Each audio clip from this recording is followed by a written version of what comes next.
कभी ऐसा हुआ है कि सोचा तो था चलो बस 1 मिनट के लिए फोन देख लेते हैं, और फिर जब नजर घड़ी पर पड़ी तो पता चला कि अरे घंटों बीत गए।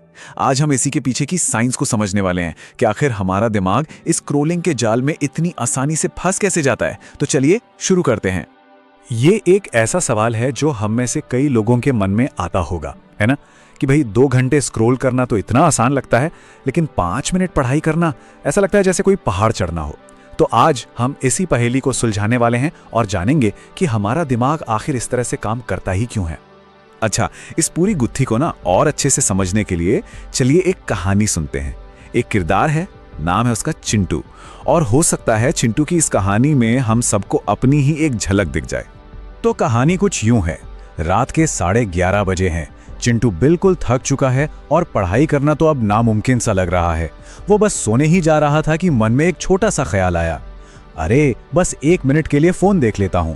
और फिर वही हुआ जो अक्सर हम सबके साथ होता है। वही चिंटू जिससे 5 मिनट भी किताब पर ध्यान नहीं लग रहा था, अचानक देखता है कि सुबह के 3 बज गए हैं। ये कहानी सिर्फ चिंटू की नहीं, हम में से कईयों की है। तो सवाल यह है कि चिंटू के साथ ऐसा हुआ क्यों? इसके पीछे ना कोई बाहरी ताकत नहीं है, बल्कि ये सब हमारे दिमाग के अंदर ही हो रहा है। हमारे दिमाग का अपना एक सिस्टम है जिसे कहते हैं रिवॉर्ड सिस्टम। चलिए जरा समझते हैं कि ये आखिर है क्या और काम कैसे करता है। मिलिए डोपामाइन से, आप इसे मोटिवेशन का मैसेंजर भी कह सकते हैं। ये दिमाग का एक ऐसा केमिकल है जो तब रिलीज होता है जब हमारे दिमाग को लगता है कि कुछ अच्छा होने वाला है या कुछ अच्छा हो रहा है। इसी की वजह से हमें खुशी और एक सेटिस्फैक्शन वाली फीलिंग आती है, और यही केमिकल हमें उस काम को बार बार करने के लिए उकसाता है। अब मजे की बात यह है कि डोपामाइन पाने के ना 2 मेन रास्ते हैं। एक है जिसे हम कह सकते हैं मेहनत वाला डोपामाइन। ये तब मिलता है जब कोई मुश्किल काम पूरा किया हो। ये एक गहरी और लंबे समय तक टिकने वाली खुशी देता है। और दूसरा है आसान डोपामाइन। ये मिलता है सोशल मीडिया स्क्रॉल करने से, बिल्कुल तुरंत, बिना किसी मेहनत के। ये खुशी तो देता है, लेकिन बस पल भर की, और अपने पीछे एक ऐसी भूख छोड़ जाता है जो कभी मिटती ही नहीं। और यहीं पर असली खेल शुरू होता है। ये समझना बहुत ज़रूरी है कि ये जो सोशल मीडिया प्लेटफॉर्म्स हैं, इन्हें ख़ास तौर पर हमारे दिमाग के इसी सिस्टम का फ़ायदा उठाने के लिए बनाया गया है। ये सब जो हो रहा है ना, ये कोई इत्तेफाक नहीं है, बल्कि एक बहुत सोची समझी स्ट्रैटेजी का हिस्सा है।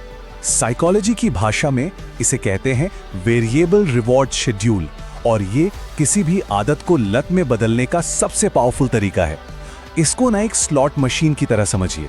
आप लिवर खींचते हैं, आपको नहीं पता कि जैकपॉट कब लगेगा। ठीक वैसे ही जब हम स्क्रॉल करते हैं, हमें नहीं पता कि अगला मजेदार वीडियो कब आएगा, और बस इसी क्या पता अगली बार कुछ अच्छा मिल जाए वाली अनिश्चितता के चक्कर में हम स्क्रॉल करते ही चले जाते हैं। और सुनिए, ये सिर्फ कोई कही सुनी बात नहीं है। 2016 की एक साइंटिफिक रिसर्च में यह पाया गया कि ये जो सिस्टम है, ये हमारे दिमाग के लिए जुए और जंक फूड से भी ज्यादा एडिक्टिव हो सकता है। सोचिए, मतलब ये हमारे सोचने और महसूस करने के तरीके पर कितना गहरा असर डालता होगा। तो पूरा साइकिल ऐसे काम करता है। स्टेप 1, हम स्क्रॉल करते हैं। स्टेप 2, अचानक एक मजेदार वीडियो सामने आता है। स्टेप 3, दिमाग को आसान डोपामीन का एक छोटा सा हिट मिलता है। और स्टेप 4, दिमाग को फौरन एक और हिट चाहिए, और बस हम दोबारा स्क्रॉल करने लगते हैं और इस कभी ना खत्म होने वाले लूप में फंस जाते हैं। लेकिन इस आदत की एक बहुत भारी कीमत भी है जो हम चुकाते हैं। ये सिर्फ टाइम की बर्बादी नहीं है, ये सीधे सीधे हमारी सोचने की शक्ति और हमारे फोकस करने की क्षमता को कमजोर कर रही है। और आंकड़े तो एक बहुत ही चिंताजनक तस्वीर दिखाते हैं। साल 2000 के बाद से हमारा जो एवरेज अटेंशन स्पैन है, यानी ध्यान लगाने की जो क्षमता है, उसमें बहुत बड़ी गिरावट आई है। ये एक बहुत सीरियस प्रॉब्लम है, और इसका सीधा कनेक्शन इन नई टेक्नोलॉजीज के बढ़ते इस्तेमाल से है। देखिए, हमारे दिमाग में ना अटेंशन की एक लड़ाई चलती रहती है। एक होता है सस्टेन्ड अटेंशन, मतलब किसी एक काम पर लंबे समय तक फोकस करना, जैसे कोई किताब पढ़ना। ये गहरी लर्निंग के लिए जरूरी है। और दूसरा होता है ट्रांजिएंट अटेंशन, मतलब ध्यान का लगातार एक चीज से दूसरी चीज पर भटकते रहना।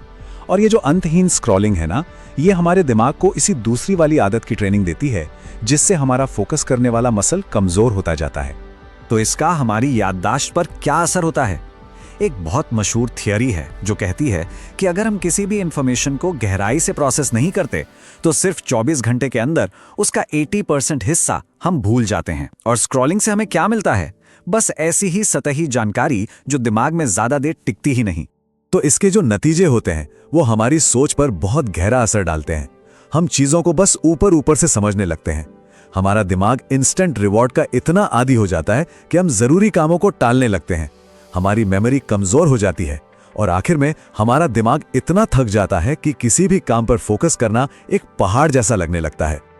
और इसका असर सिर्फ हमारी सोच पर नहीं, हमारी फीलिंग्स पर भी पड़ता है।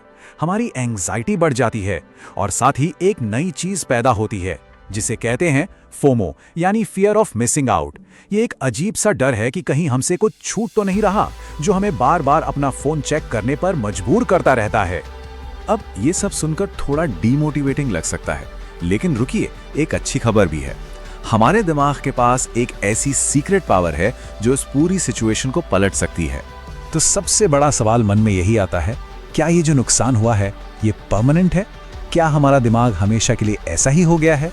तो इसका जवाब है नहीं, बिल्कुल नहीं। और इसकी वजह है न्यूरोप्लास्टिसिटी। ये हमारे दिमाग की एक सुपर पावर है, खुद को बदलने की, नए कनेक्शंस बनाने की और नई आदतें सीखने की एक कमाल की क्षमता। देखिए, जिस तरह बार बार स्क्रॉल करके दिमाग ने एक बुरी आदत बना ली, ठीक उसी तरह हम इसे नई और अच्छी आदतें बनाने के लिए भी ट्रेन कर सकते हैं। तो सबसे जरूरी बात जो याद रखनी है वो ये है कि जिस टूल ने ये प्रॉब्लम खड़ी की है ना, उसी टूल में इसका सॉल्यूशन भी छिपा है। जिस न्यूरोप्लास्टिसिटी ने हमें इस जाल में फंसाया, वही हमें इससे बाहर निकलने की शक्ति भी देती है ना ये एक उम्मीद भरी बात। तो बस मैं आपको इसी एक सवाल के साथ छोड़कर जा रहा हूं। हमारे दिमाग ने स्क्रॉल करने की ये आदत बना ली, ये अविश्वसनीय रूप से शक्तिशाली है। अब सवाल ये है कि हम इससे अगली कौन सी नई आदत बनाने के लिए कहेंगे।